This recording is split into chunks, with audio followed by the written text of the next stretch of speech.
All right, Jim, Chris, we're back for another episode of the Cantina from the Brick City Blockade Star Wars Podcast Network, the show on the network that we just talk about whatever comes to mind. No agendas here. But before we start saying our hellos, I have to say an additional hello this evening to our good friend Dave Hackerson from the Far East, who's actually slightly only west from us right now in the United States, visiting some family. Dave, I'm super excited to have you on the show. Konbanwa. Yeah, thanks for having me, and it feels good to be on the other side of the ocean in good old Midwest for the first time in a while. Absolutely. So, Dave, you are probably one of my favorite people in the Star Wars fandom to, of all things, talk Star Wars with. And, you know, as I said, we don't really have anything planned. So what's striking your fancy? I mean, obviously, you know, your home base is usually in Japan, and I think that's why I love the insights that you have, because of the culture in the Far East, and knowing that obviously Star Wars originated here but has strong, you know, Japanese influences. And I don't know, what's the thing that's kind of stricken your fancy lately, Dave? Well, lately, my son actually about 2-3 weeks ago, he just he put in Phantom Menace. I don't know why he put it in, and it'd been a while since I had seen it, and watching it again, I realized how much I actually really enjoy that movie, and probably it reaffirmed for me one character that I always loved to look at is Qui-Gon Jinn, and now I kind of made a Nomer from Qui-Gon Zen, because a lot of what he says, so many things that the lines he drops in the movie remind me of like little Zen snippets, like concentrate on the moment, because Zen is always about there is no past, there is no future, there is just the now. So the now is all you need to think about, because the past, it doesn't matter. The future, it doesn't matter. You just think on the now. And that one line he says to Anakin right before the pod race, he says, and just concentrate on the moment. And actually, no, I think he says that to Obi-Wan at the very beginning of the movie, when Obi-Wan is like talking about something distant and far, and he just says, no, Obi-Wan, just keep your concentration on here and the now, where it is. And watching that again, I was like, wow, it's such a Zen thing, because it connects to this thing called the Hanya Shinkyo, and the Hanya Shinkyo is all about how everything we see is just this perception, and what we need to realize that these perceptions they don't mean anything. You just need to concentrate on the now, because that is all there is.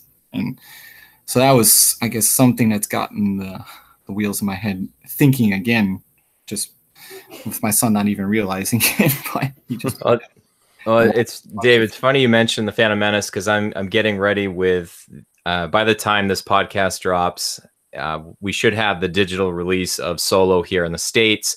I believe later in the month it's going to be available on DVD and Blu-ray. And yes. I'm mentally gearing myself up, Dave, to do a full watch through. And I was going to watch the prequel trilogy, stop for Solo, go to Rogue One, and just go from there. So I don't know, Chris, what are your thoughts? I mean, obviously, I'm not going to throw this over to Jim quite yet because of his thoughts of the Phantom Menace trilogy. But I don't know, Chris, what are you thinking? No, it's great. Qui-Gon Jinn is just an amazing character, and in the way Liam Neeson portrayed him, I think there's so much more that we can get from that character. I'm hoping that, I think there's a book in the works right now with him and Obi-Wan. Yes. Yeah. So it'll be really interesting to see what we get from that. And then also some of the small little stories we got from, I think it was A Certain Point of View. I think that's what it was. Obi-Wan talking to Qui-Gon Jinn.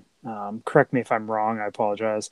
And then also what we got from the Clone Wars, seeing some more of that insight that he gave to Yoda on how to reach this next level of being. It's just Qui-Gon Jinn is just an interesting character, and I just hope we get more content going forward. It's definitely, an area that I can see, growing with, there's fandom out there for Qui-Gon Jinn, and we want to see more. Lucasfilm, give it to us. Jim, anything to add here? Well, it might be shocking, but I agree with Chris. Just that I really enjoy seeing more of Qui-Gon. Even though I'm not a big fan of the prequels, there are some characters within there that I really enjoyed, and I was really excited to see Maul at the end of Solo. And I'd be excited to see Qui-Gon in something else. Probably very excited because it wouldn't be as terrible as The Phantom Menace, hopefully. That's not a very high bar, so I'm going to have faith. Throwing it down. But, and I actually was really interested to hear Dave's take and something I'd never heard of with any Star Wars movies, equating some lines to Zen. And I think it probably loses some of its Zenness, if that's a word, around the time where, probably well earlier than this, but the one that stood out while you were talking, Dave, was I'll try spinning. That's a neat trick. I don't think that's very Zen. I don't know. I think they kind of lost it at that point, but so yeah, that was Anakin misinterpreting what Qui-Gon was saying. But there you go, right? Yeah. He's a 10-year-old kid, so I mean, geez, there's adults in Japan who can't break down Zen. I'm still trying to break it down, so I'll give him some slack for that. Yeah, so guys and Dave, it's Claudia Gray is going to be writing that novel with cool. Qui-Gon Jinn and young Obi-Wan. So I have to. It should be probably some of their adventures prior to the Phantom Menace. It would be hard to set it afterwards. I guess they could, but I think it's more set up. 10 years later in the Clone Wars, and I believe the Clone Wars were what three galactic years or whatever it is. But I mean, Claudia Gray is one of my favorite Star Wars authors at this point. I mean, she's right there behind Timothy Zahn. I'd love to be able to break down Thrawn Alliances, but I feel like it's a little too fresh still. I don't want to give anything away, spoilers with that one, but yeah, I need to pick that up while I'm here because it hasn't been translated to Japanese yet. I've tried to read these when they get translated, but that's one I've heard a lot of people speaking very highly of. And all I have to say, Dave, is it combines it doesn't quite get to the sequel trilogy, but it's definitely in the original trilogy, connects Rebels, connects Clone Wars, connects the prequel trilogy. It's so good. You definitely have to. I highly recommend it. I think obviously I think very highly of Timothy Zahn, but just the interconnectivity there, and our good friend James Brown. I know that there's a certain aspect of that book that he was very keen on in Legends, and I told him, I told him same thing, Dave. I said, James, you got to pick this up. I got to talk to you about what transpires in this book. So yeah, it's good stuff. We kind of talked to, one of the things I did want to talk tonight about was Solo, and Chris, you and I have talked recently with, I think myself, I wasn't as overly excited about Solo coming up. It's like, did we really need a Solo film? And, the film came out. I enjoyed it. I think I've actually really enjoyed, Chris, the novels that have come with that. We had Last Shot. We had Most Wanted.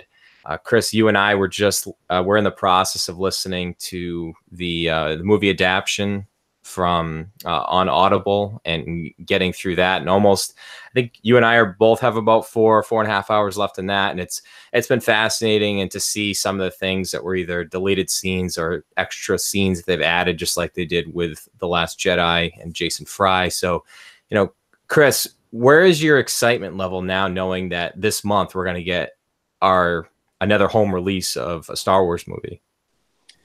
Well, I mean, it's just I'm excited for it. I'm not I don't know. I feel a little bit different about this. I'm definitely listening to the book on Audible. Mur Lafferty's take on the adaptation.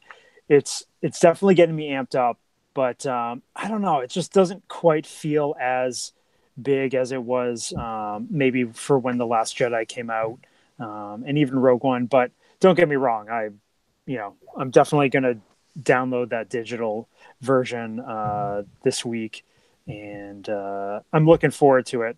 Just absorbing it more. I only got to see it once in the theater, so I feel like I haven't really embraced it completely and checked out all those little nuances and background kind of things that make us love these movies and help us delve into the Star Wars universe. So yeah, I mean, I'm looking forward to it. What about you guys?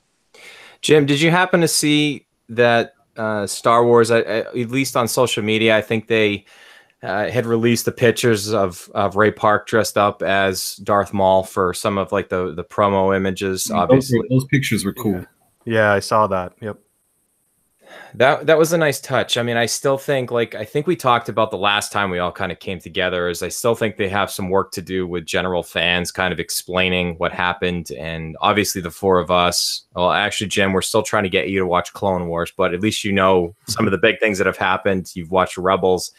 You know that a certain character survives past the episode 1 that we were just talking about. Right. To me, that was pretty fascinating. And Jim, I just feel like, I think the last time we talked about it as well, I feel like they could easily do a sequel. And not only did I think that after watching the film, but seeing all of kind of like the seedy underbelly of Corellia, and just there's so many possibilities that I think not only could bear itself out from that part of the timeline, but it gets me really excited for what they could do with these other trilogies that are coming out. The guys from Game of Thrones, Rian Johnson's got to get a whole nother trilogy. And just as much as I love the Force, and obviously Luke Skywalker's my boy, but I just feel like there's so many different possibilities that they could do, and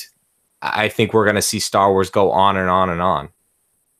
No, I agree. But the interesting thing with Solo is there did feel at the end of that movie that there was a setup there, that there was just more to tell.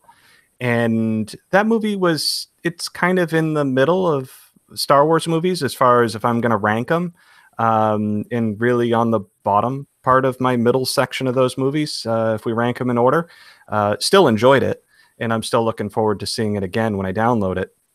But walking out of that theater, I almost was looking forward to what comes next more than what I just watched, if that makes sense. And it's along the lines of what you were just saying, where there's so much more to come in the Star Wars universe, and there's so much more to be told. And man, I hope the Force is heavily involved. I'd like to see some, we always talk about it, Knights of the Old Republic. I mean, everybody loves that stuff, right? I'd love to see something that goes back to more of a lore of the Sith, and really early on with the Jedi, just to kind of see a little bit more of how things came to be way back then. But no, I agree with Solo. There's more to tell there, and they did a great job with some of the characters in that film, and that's what left me being excited about the film more than anything, is what could come next. Hopefully something does come next. I'd be interested to see where they could take that story. So Dave, you had the opportunity obviously to see Solo, and it was released slightly later in Japan than it was here stateside. And I don't think I've actually really had a chance to chat with you about Solo, but what was your overall kind of opinion of the film, and what do you think about what could be next? Well, I saw the film twice in the theater, once in English with my whole family, and then the second time my oldest daughter and I went and saw the Japanese dub just for comparison's sake. And then actually I saw it a third time on the flight over here, and I watched it in Japanese dub again. And I really enjoyed it. I was pleasantly surprised. I was looking forward to it. And then seeing it, I had to avoid all spoilers for like a month because I didn't want to lose any of that stuff. And so when I saw it, and then when Maul made his appearance at the end, I was just, my jaw dropped. My son looks at me and goes, "Is that who I think it is?" And I was like, "Yes, it is."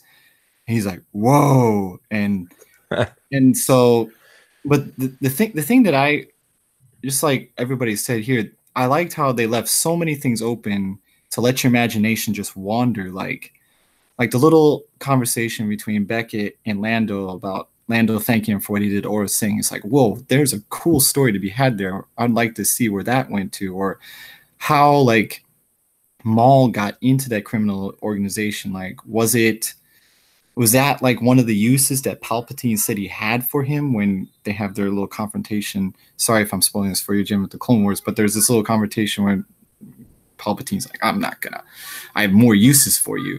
And then, so I'm wondering if that was like his use for him, and why Maul ingratiated himself within that. And then when we see him in Rebels and he's all emaciated, whereas in Solo he looks like he's living a good life and not doing too poorly for himself.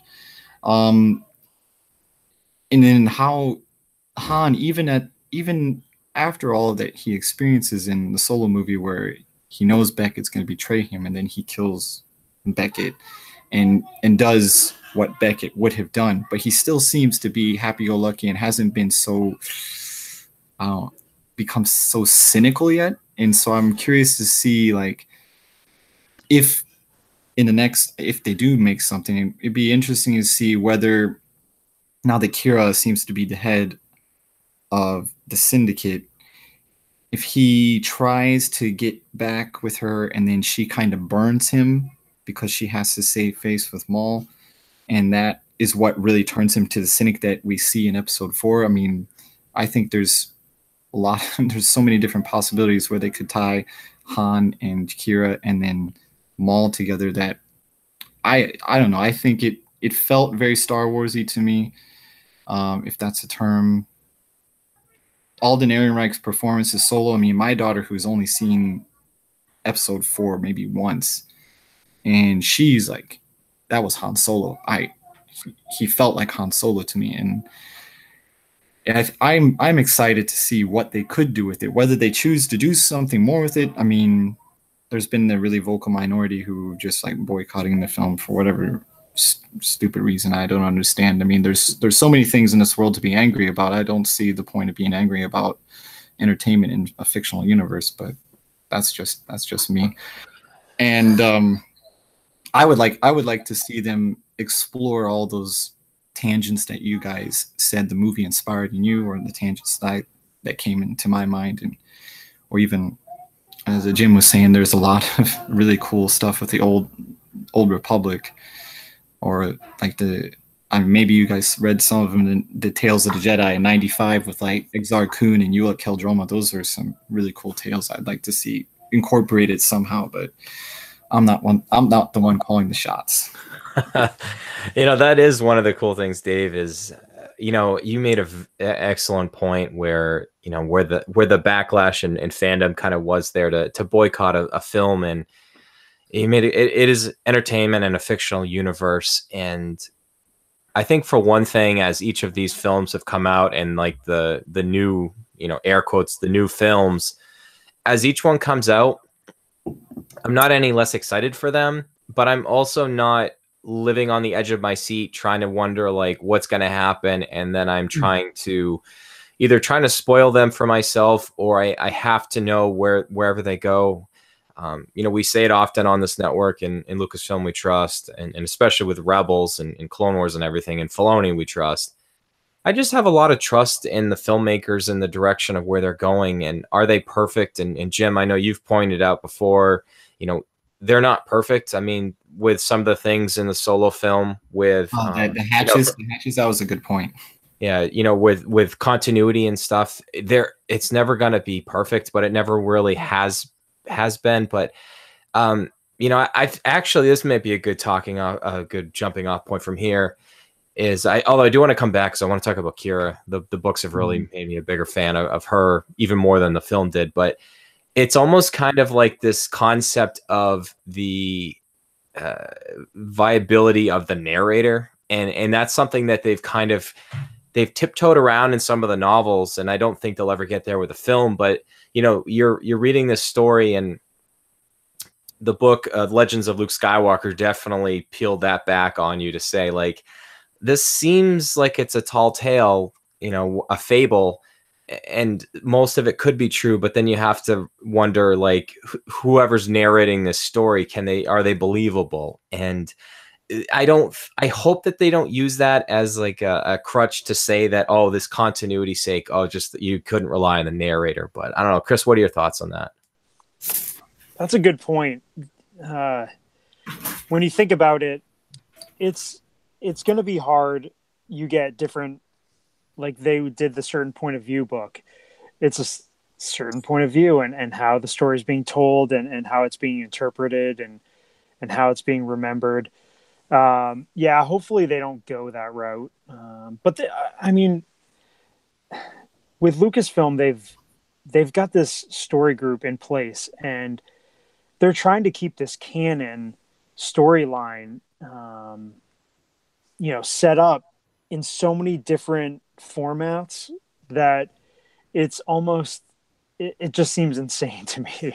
From comic books to novels to Forces of Destiny to Rebels, and then into the movies. It's just, the people that are really sticklers to making sure everything fits in place, as far as the fans go. I mean, everybody's human that's putting this together, and there might be things missed here and there.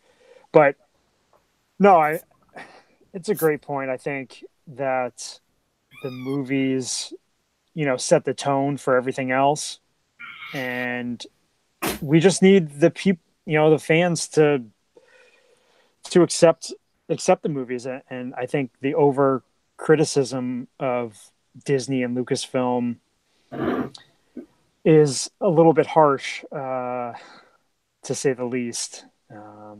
But yeah, I don't know. Jim, anything to add? Obviously, we're not going to beat a dead horse here. We know that you're not particularly fond of the trilogy, the prequel trilogy, but you're not out there starting like boycotting campaigns and trying to badmouth it wherever you can. It's just if it comes up in conversation, but you have respect for differing opinions, and you're able to have conversations with that. I think any discourse is important, because Chris, you had mentioned one thing that is something that I've tried to give it a shot. It's just not my cup of tea. I'm also not the target audience for it, but the Forces of Destiny stuff. I finally caught up on the newest stuff that came back out in May recently, and it's cute. It's geared for kids. It fills in little gaps here and there, but at the end of the day, I am perfectly okay with just letting it exist and let people that enjoy it, and I'm able to carry on with my day. Yeah, absolutely. There's so much different medium where things can be delivered, and you said target audience, and we need to accept that there are some things that you're just not going to be as into for the Star Wars universe, just because it is targeted there's a very large audience for it. So there's a lot of people for them to target, and there's not a lot of things that will be one size fits all outside of the major films, right? The one thing that Chris was saying, where it is such a large expanding universe and it's hard to keep everything straight and correct, I agree with that. The only thing that I would add to that is I kind of feel like the movies should be the top of the pyramid, and there's not that many now. So we should be able to get that right. The continuity between movies should be spot on. And actually, I saw something interesting. I wish I would have read it a little bit more in depth, because it was about when did those pictures with Ray Park come out that you were mentioning? That was about a week ago or so, wasn't it? Yeah, I think so. It was around that same time. There was a story that they were actually going to have the wrong lightsaber. Like they were going to have the lightsaber from the Phantom Menace, I think it was, and he no longer has that. Did that get destroyed in that movie? I'm trying to recall what the gist of the story was. Phantom Menace, because Obi-Wan split it in half, and then he was fighting the last half, and the other half, I think, fell down into that pit.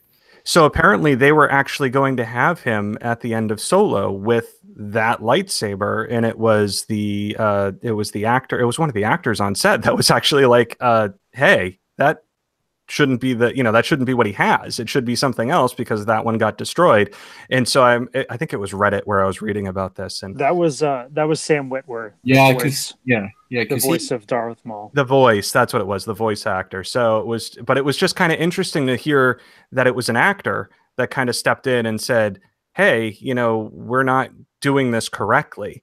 And that's where I find it so odd that with everybody that's behind these films, that nobody would step in and say, I mean, I know we're fans, we really love these things, but I feel like so many of the people that are involved in these films now are huge fans. That's one of the great things about it is J.J. Abrams, he is a huge Star Wars fan. He always has been.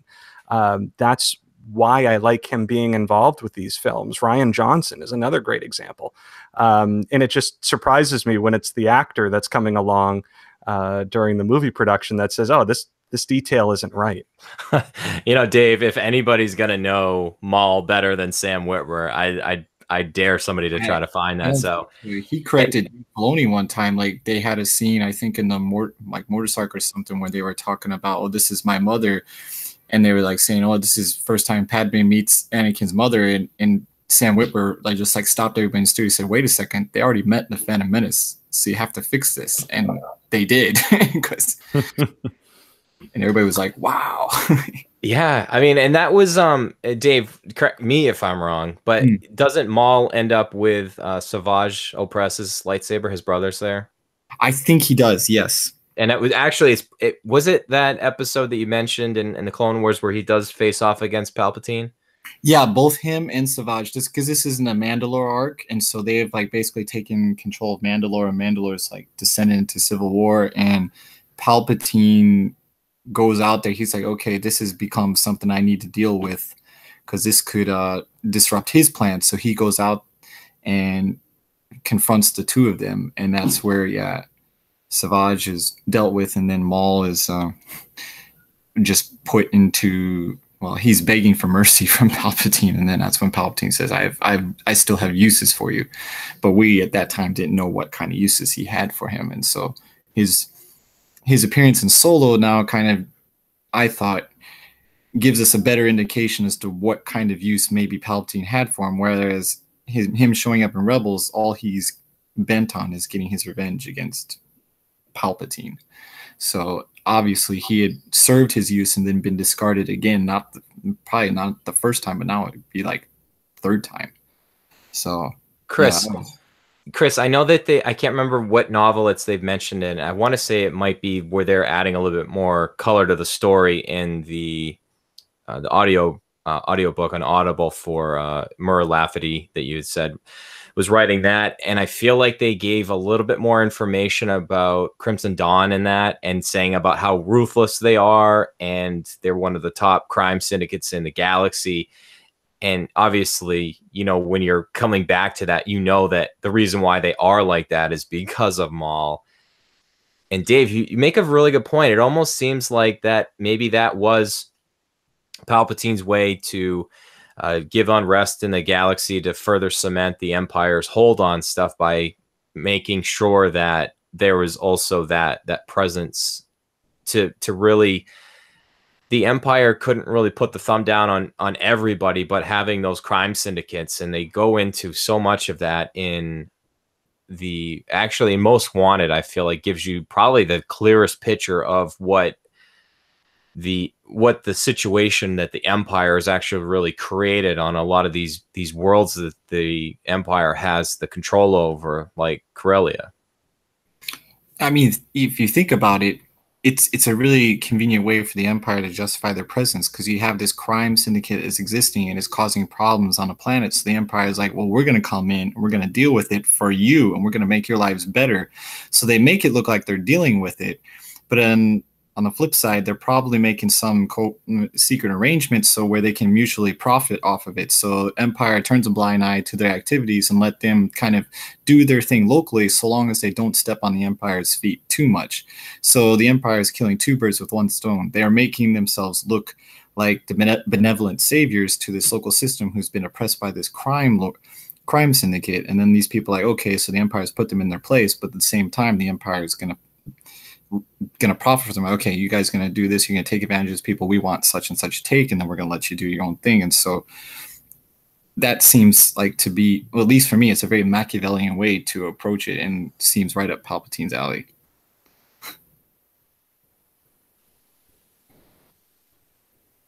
Chris, anything to add? Yeah, sorry, I'm just taking it all in. No, it's amazing.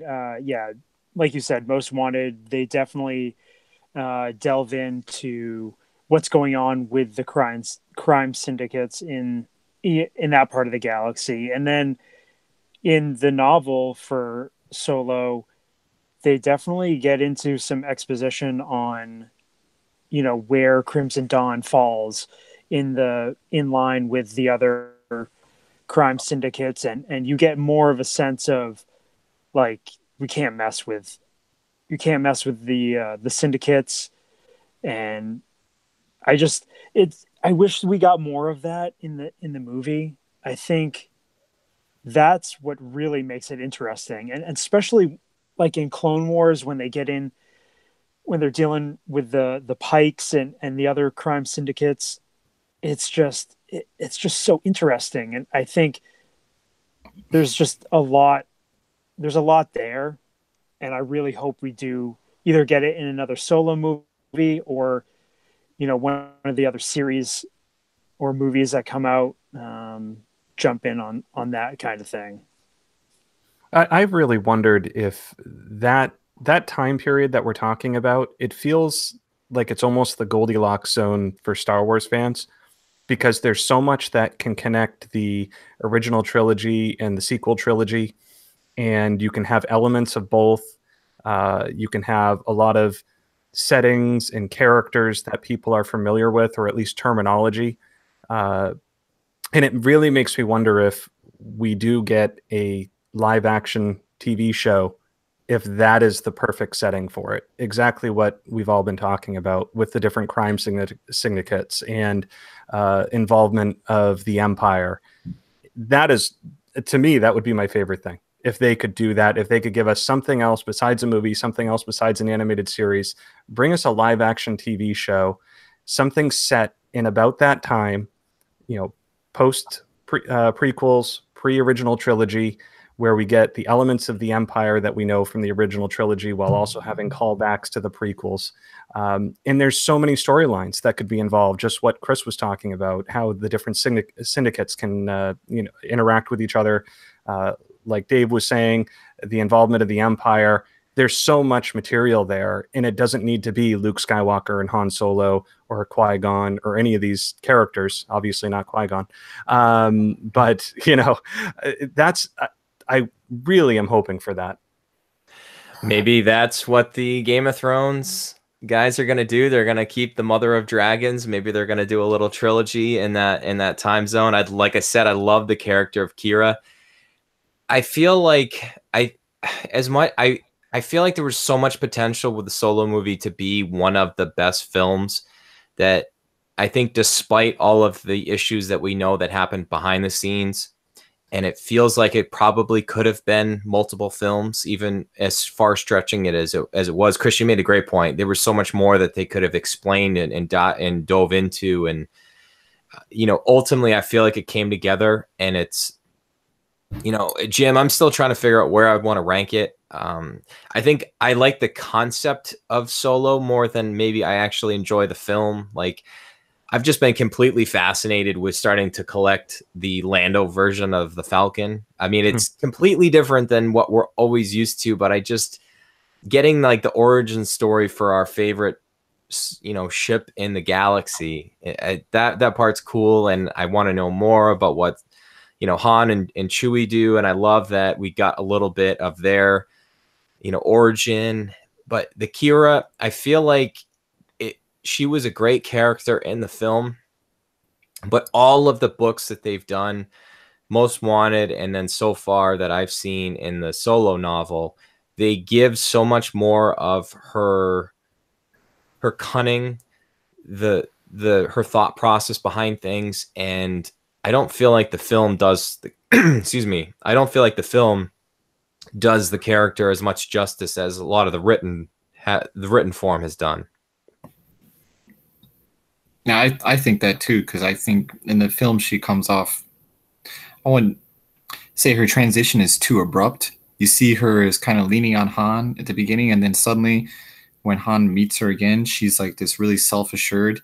And then when she takes down Dryden, you're like, wow, she calculated all that. And it's like, they haven't been apart that long. It's because it's just 3 years later, but it's amazing. In 3 years, the transformation that happened within her, and you really don't get a sense of how that happened. It's just, that felt a little abrupt to me, as much as I really liked the character and I really loved how she executed that little coup d'etat in her own way, but it just felt really abrupt. And as Chris was saying, there was something that could have been explored more, but maybe given time constraints and the fact I had to reshoot a lot of stuff, that was probably something that got left on the editing board and hopefully be fleshed out more later on. Oh, and it's funny too. I keep going back to Most Wanted because I've listened to it within the last month. Dave, she runs circles around Han for most of that book. Like and I think that's where, had I had the ability to, read that shortly before seeing the film or right afterwards, I would have thought maybe differently, about the character, and it wouldn't seem as much. But, Jim, that's another point that we've made before in the past is, the movies have to have the highest hierarchy in the fandom, and the novels are there to be supporting pillars, but you can't expect the casual fan to go out and want to read all the novels to completely understand everything like us super fans want to.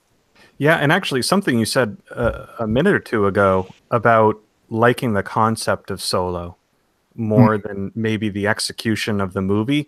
It's kind of, I've been thinking about that since you said that, and it's probably the best take I've heard that fits with how I've been feeling about the movie and not being able to explain it.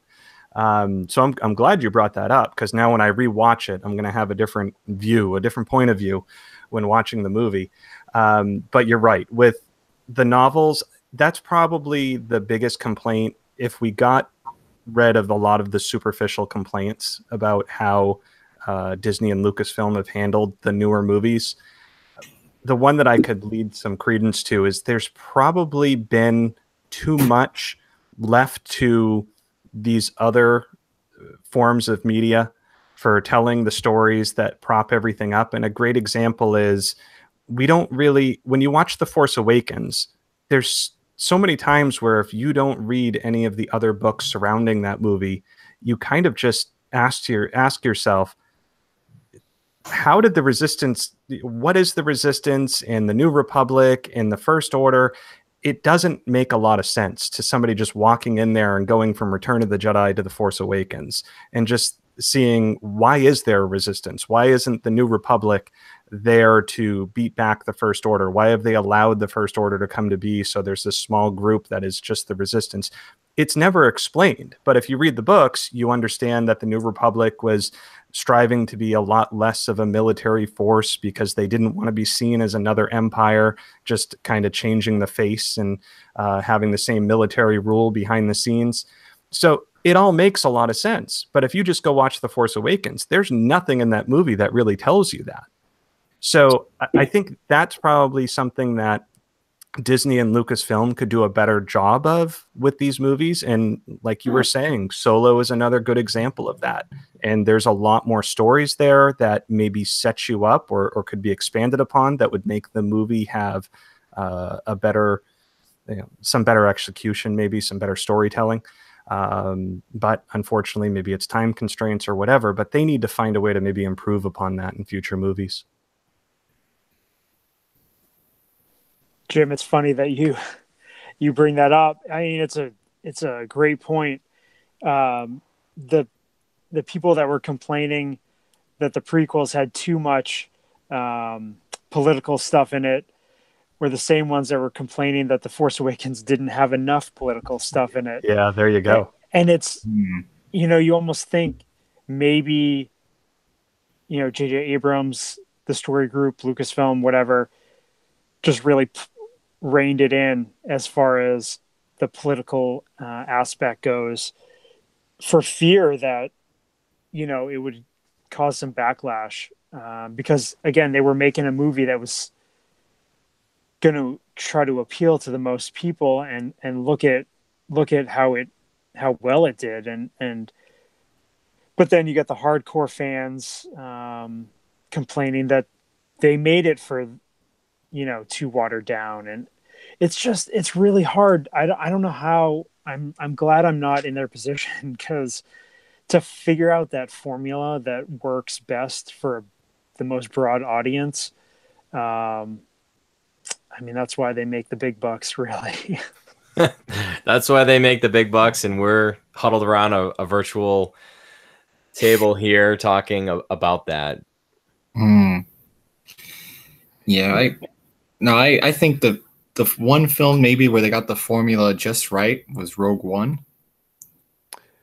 Because they brought in, you have that archival footage from episode 4 with Gold Leader, Red Leader. That's brought in. So in that one little touch there, you satisfied all the old trilogy fans who swear by the old trilogy. Like, oh yes, they got that in there. But then also you brought in some new elements, like with the Guardians of the Wills, and so you delved into some new areas that hadn't really been explored. Plus, you showed a darker side of the rebellion that really we never saw in the original trilogy. So you kind of make the rebellion seem, they're still fighting for good, but you see that they're using, whether for better or for worse, very pragmatic means to achieve their end, which makes their struggle much more realistic. But so combining those new elements, but with all those classic elements, I think that was the one film where they got the formula right. Well, not exactly right, but like 90% right. If you're going to give them a grade of like 0 to 100%, like they probably got an A- there. Oh man, I probably give them a 99.9. I love that movie. Got a lot of nodding heads here, Dave. I know, it's funny. The Rogue One always is a topic on the Cantina. Always pops up. It's one of my favorites. It's definitely one of my favorites. No, it's funny. The two things that Chris just talked about, and then Dave, you just brought up, got me thinking about another topic, because Chris was talking about how maybe The Force Awakens went very, very light on any of the politics side of things or the deeper storylines. And there was a scene cut of Leia speaking, talking about how she, I forgot what the gist of it was, but she was basically saying, I need to go with the Resistance. And she was talking to another character and saying, you need to stay here with the Senate and, warn them about the First Order. And that got cut. And I think it's on the release of the home release of The Force Awakens. You can see that cut scene. And then Dave, you were talking about in Rogue One, where they used a lot of archival footage. And that kind of ties us into with the episode 9. We have learned, and I don't think we've talked about this on the Cantina, but Leia is going to be in that movie using archival footage from The Force Awakens, which I'm really interested to see how they're going to do that. I'm excited to hear that they found a way to bring her in. And as Brian said, in Lucasfilm, we trust. I'm going to trust that they're going to do this the right way. Hopefully it does not go horribly wrong. But what does everybody think about that? I don't think we've talked about it yet. I think it's the best move for an impossible situation. You're not going to satisfy everybody, but I think that's the best move in this impossible circumstances. And so I think if they can make a CG Tarkin, but I think there's more than enough chance they can do something decent with footage that already exists. At least that's my take on it. Yeah, I'm with you on that. I think, because for me it was going to be really hard if they recast Carrie Fisher. I would have been, okay with it if the choice was, if they made a solid choice. But I think this is, like Dave said, impossible situation. It's probably their best case scenario. But I think I heard that they might also be using footage from The Last Jedi too. But I don't know. I guess we'll see. I mean, the technology that Lucasfilm has, and I'm sure they're inventing, new technology to make this work as best as possible. I mean, I'm looking forward to it. I think it might squash a lot of people's theories about. Well, it squashed a lot of people's theories about her being killed off in the crawl or whatever, or in the meantime. I don't know, or maybe I don't. This might be an out there thought. Maybe it's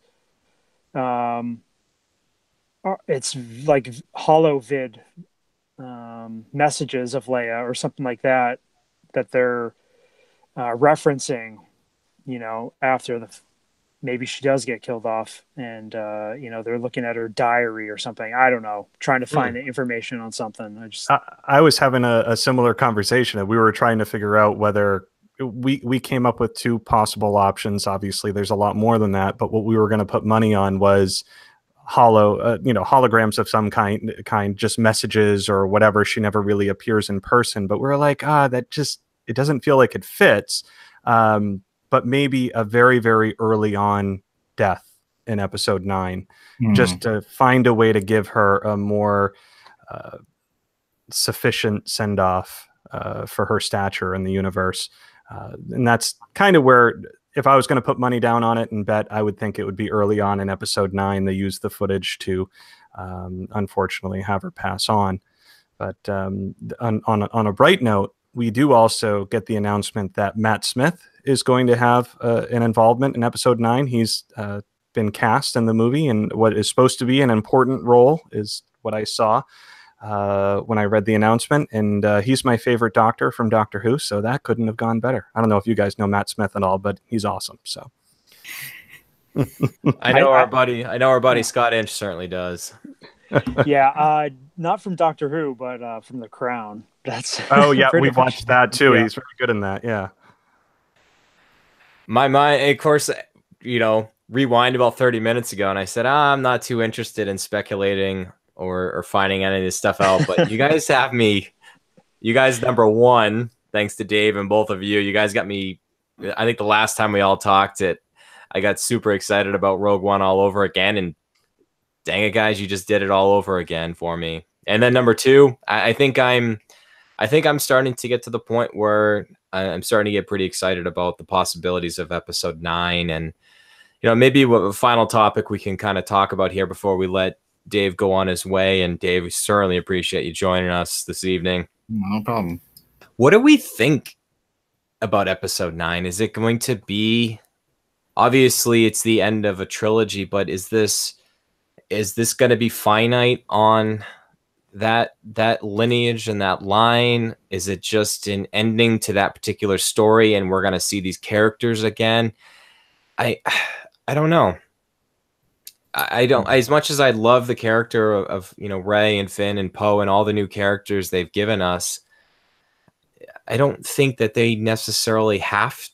I mean, obviously they've talked about potentially using them again in the future, but we've talked about it before. I mean, do we put them on the shelf for 10 or 15 years and come back to them? I don't know, Jim, what are your thoughts? Again, if I was going to be a betting man about it, I would say that we're not going to see those characters again for a while. And it's disappointing because my favorite aspect of the new trilogy is that it's given us some characters that I love just as much as some from the original trilogy. I find Kylo Ren a much more compelling villain than we've had in Star Wars since Darth Vader. I mean, it's just there's so many characters that they brought in, just Finn, Poe, Rey, and Kylo, that I feel like there could be more told about them. But I'm actually okay if this is all we see. I don't feel like we need to know everybody's origin stories in more detail or what happens to them after. I am perfectly okay with if this is kind of the end of a 9-film saga and we get very little if any, continuation of any characters beyond that. I would actually be perfectly okay with that. I'd be excited if they did something else, but I'm not going to be disappointed if they don't. Dave, what are you noodling on over there? I was agreeing that I think these characters will be put on the shelf after this, and I mean, it'd be a little bit disappointed, but at the same time, I think this could be a really good opportunity to, especially with Kylo Ren's story. I've really liked him as kind of like Anakin's arc in reverse, and I still think that to continue that ring theory thing and how everything in the prequels and in the original trilogy and sequels kind of mirrors each other.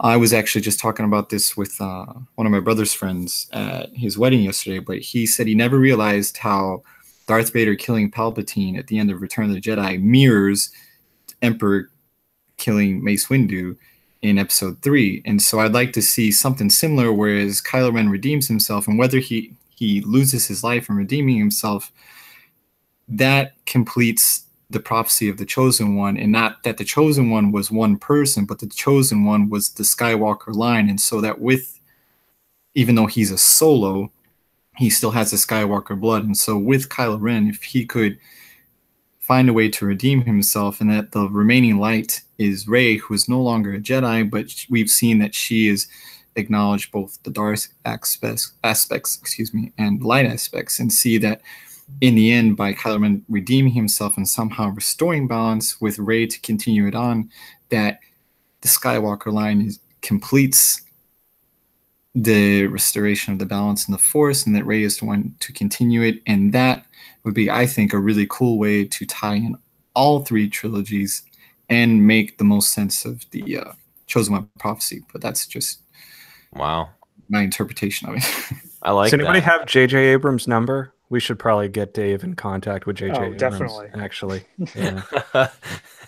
Don't let us down, Dave. I don't know, Chris. What are your thoughts? Well, I can't quite top that, but no, that was the proverbial mic drop right there. I know, right? Way to follow that one up. Thanks for setting me up there, Dave. No, I'm just kidding. Go inside.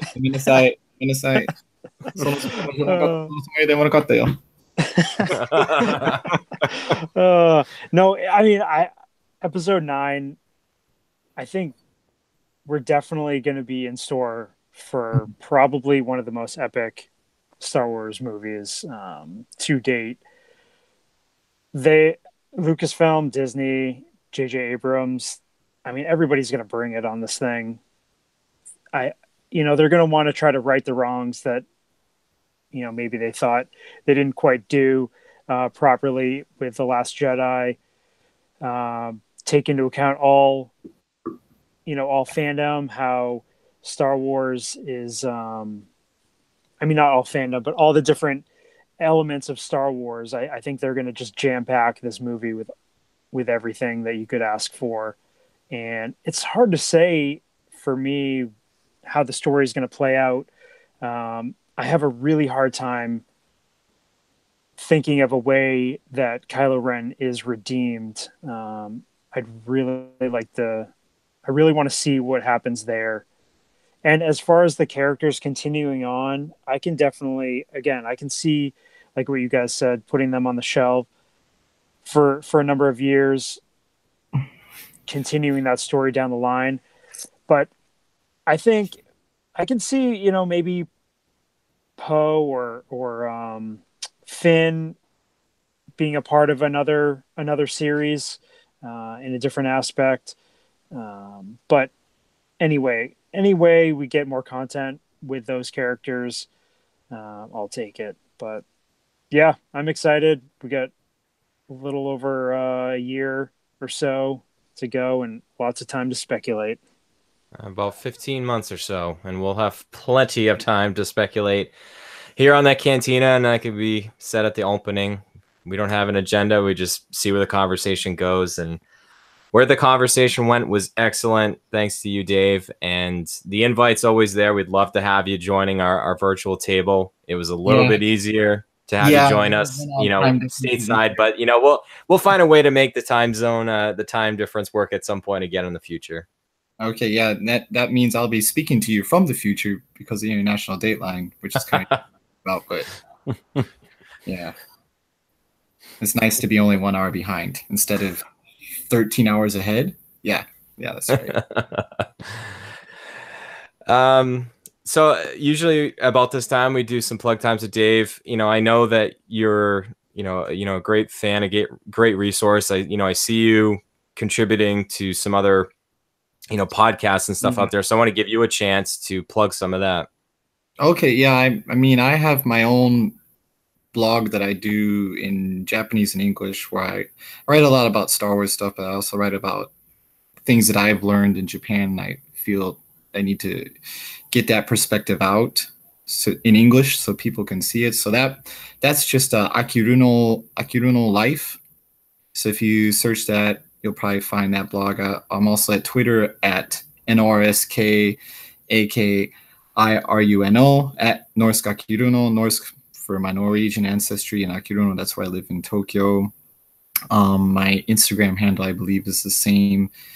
And yeah, I've written some stuff for Blast Points before. I've written a couple for Hyperspace Bod Blast. I just did a piece not too long ago about the influences of John Ford movies, specifically Fort Apache, on one episode of the Clone Wars Trespass in season 1. It's a really, really good episode. And the first time I saw it, I instantly was like, wow, this really reminds me of something. I went and watched Fort Apache and was like, that's it. That's where it came from. So those are some of the things I write about. I didn't finish it before I left to come here, but I'm working on a little piece right now about a Japanese manga about Vikings, but the theme of atonement is a very important theme. And I think when you read it, you'll see how the main character's struggles in this manga are very akin to, like, had Anakin maybe turned back to the light side much earlier, I think he would have gone through the same sense of guilt and maybe would have chosen a similar path of trying to pursue atonement. And so it's a fascinating manga that I think you can find in English. I don't know if translations are official or not, but so yeah, that's something I'm working on now. Sorry if that was a long plug, but no, absolutely. You have the floor, my friend. So I'm going to try to wrap that up when I get back to Tokyo later this month. Well, definitely let us know when that does, and we'll drop it on our social media, on the Brick City Blockade, and our handles here. Jim, where can they find you on social media? You can find me at Red5Jim on Twitter and Instagram. Chris? At Vintage Viewport on Twitter and Instagram. And you can find me on Twitter and Instagram at Jedi Scavenger SW. You've been listening to the Brick City Blockade Star Wars Podcast Network. You can find us on iTunes, Apple Podcasts, Stitcher, SoundCloud. It's been a while since I've done this plug, so Robin, I apologize for probably missing a couple things here. Head to brickcityblockade.com for all the latest of things going on. Got to give a quick plug for 6 Scale Scavengers, the podcast of hot toys that Chris and I just started. 3 episodes in, you can find that on Libsyn and Apple Podcasts and all those other things that I just talked about. So, but Dave, I can't thank you enough. I'm already looking forward to the next opportunity that we get to talk to you from the future. And it's such a great conversation. And thank you. Oh, no, my pleasure. These are the type of conversations that I enjoy most. Just letting it go and see where it takes you. All right. For Jim Roberge and Christopher James Lay, this is Brian Fontaine. You've been listening to the Brick City Blockade Cantina. And as we always say, may the force be with you. Always. Always.